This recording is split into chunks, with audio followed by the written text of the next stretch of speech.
We have just heard from President Trump at the White House with perhaps his most somber message yet, calling on Americans to brace for a, quote, very tough 2 weeks, with members of his team, the scientists, the doctors right there with him, saying that Americans should be prepared for more than 100,000 deaths before we get through this. In fact, at one point, they said that the current projections show that even if we all adhere to these social distancing guidelines, the number could still be even higher, as many as 240,000 dead, according to the models they're looking at right now. All of this as the number of confirmed cases grows exponentially. 2 weeks ago, there were just under 6,000 reported cases. Tonight, there are 184,000. The death toll, more than 3,700. Now more deaths in the U.S. than what was reported in China. And as the virus spreads, at least 42 states and Washington, D.C. now ordering closures of non-essential businesses. South Carolina and Texas just today. Tonight, New York City, the epicenter, the deaths mounting here. And I asked Governor Andrew Cuomo when he sees the peak of this, and you will hear what the governor said in just a moment. Those images today, bodies being loaded into trucks. The Navy hospital ship Comfort now taking patients without coronavirus to help hospitals already overwhelmed by this. And equipment still in short supply tonight. New York's governor saying the system as it is set up right now, leading to bidding against other governors for ventilators, saying it's like being on eBay with 50 other states bidding on those ventilators. Tonight, we stay on the testing here. Maryland's Republican governor saying no state has enough tests. And tonight, we are on the front lines with the paramedics, answering the calls here in New York. They are often the first to come in contact with patients with coronavirus. And of course, as we do every night, Dr. Jen Ashton standing by with your questions. We're going to get to it all tonight, and we begin this evening with that message from the White House just moments ago. ABC's Tom Yamas leading us off. Tonight, the growing warning, the surge is coming. New York already feeling it, with victims of the virus being loaded into makeshift morgues and more than 1,500 now dead across the state. We have to look at this pattern and conclude that the worst is certainly in the next few weeks, minimum. I could see it going into May. With city hospitals pushed to the max, the Navy's hospital ship the Comfort already receiving overflow non-COVID-19 patients. Today, the ship's commander said he would speak to us. We quickly learned they are taking no chances. At the dock, a military checkpoint.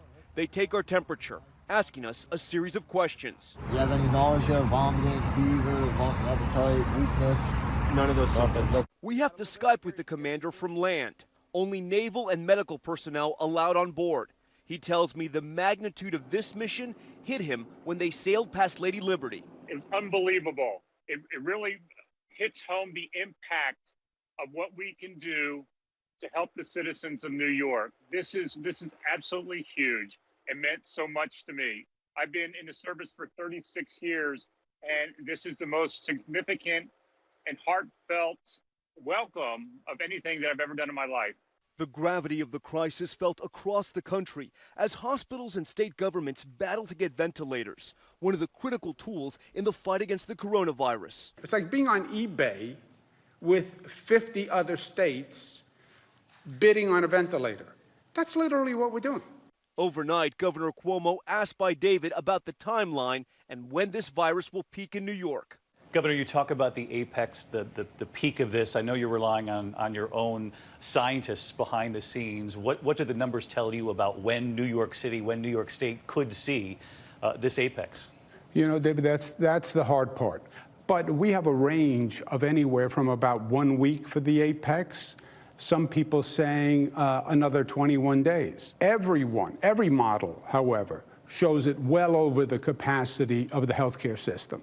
So we're putting together stockpiles, we're trying to get the equipment together. Ventilators, which everyone has heard about, are key to this battle, because the people who come in with acute illness, they almost all need a ventilator.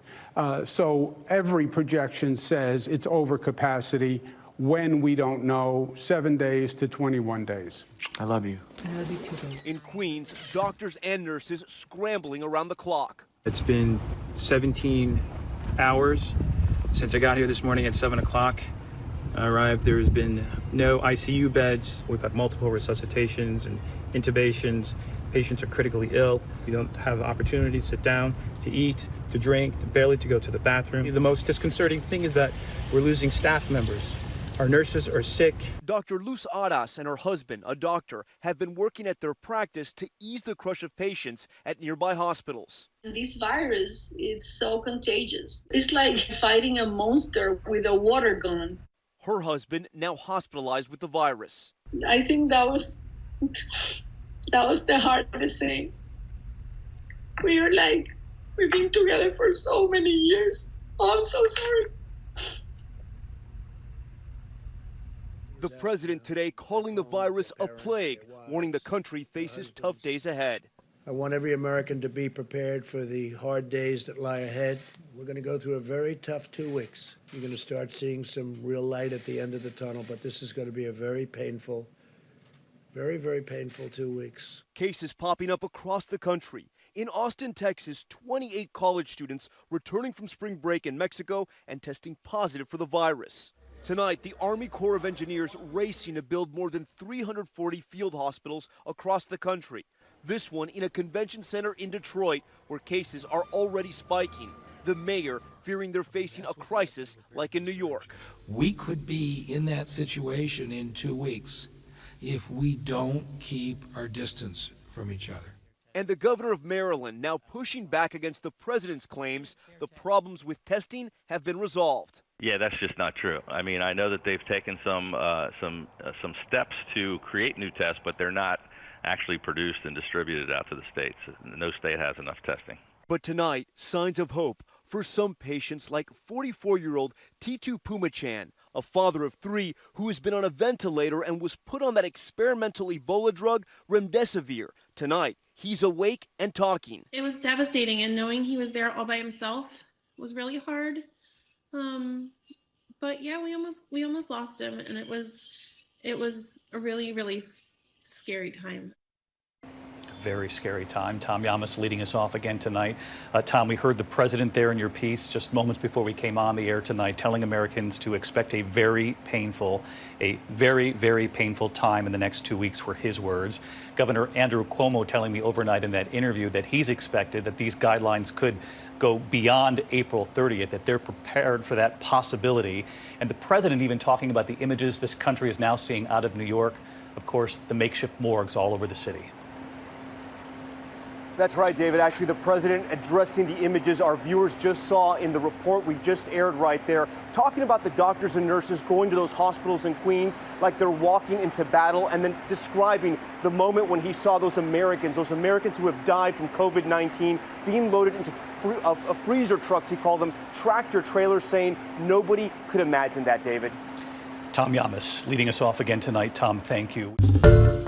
Hi, everyone. George Stephanopoulos here. Thanks for checking out the ABC News YouTube channel. If you'd like to get more videos, show highlights, and watch live event coverage, click on the right over here to subscribe to our channel. And don't forget to download the ABC News app for breaking news alerts. Thanks for watching.